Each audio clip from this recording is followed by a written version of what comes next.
MRPS వ్యవస్థాపక అధ్యక్షులు మందకృష్ణ మాదిగ ఆదేశాల మేరకు తెలంగాణ రాష్ట్ర ప్రభుత్వం ఎస్సీ వర్గీకరణ అమలు చేయకుండా గ్రూప్ 1, గ్రూప్ 2, గ్రూప్ 3 నోటిఫికేషన్లను ఉద్యోగాలను భర్తీ చేయడాన్ని నివారిస్తూ ఉమ్మడి వెల్గటూర్ ఎంఆర్పీఎస్ మండల శాఖ అధ్యక్షులు చెన్న కుమారస్వామి ఆధ్వర్యంలో జగిత్యాల జిల్లా ఎండపల్లి మండలం రాజారాంపల్లి గ్రామంలో రిలే నిరసన దీక్షలు చేయడం కొనసాగుతున్నాయి.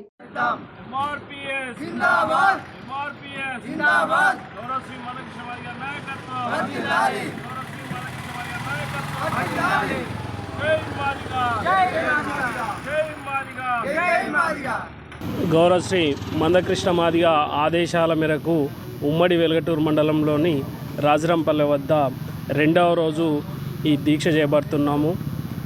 ఆగస్టు 1, 2024 సుప్రీంకోర్టు తీర్పును ఎస్సీ వర్గీకరణ ఆయా రాష్ట్రాలు చేసుకోవచ్చని ఇచ్చినప్పుడు ఈ దేశంలోనే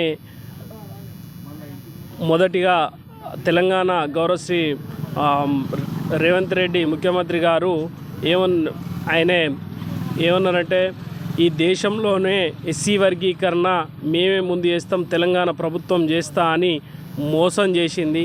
మోసం చేసి ఈ పలు ఉద్యోగాలు భర్తీ కూడా చేసింది. టీచర్స్ ఉద్యోగాలు కానీ గ్రూప్ 4 ఉద్యోగాలు, దాంట్లో మాదిగలకు చాలా అన్యాయం జరిగింది.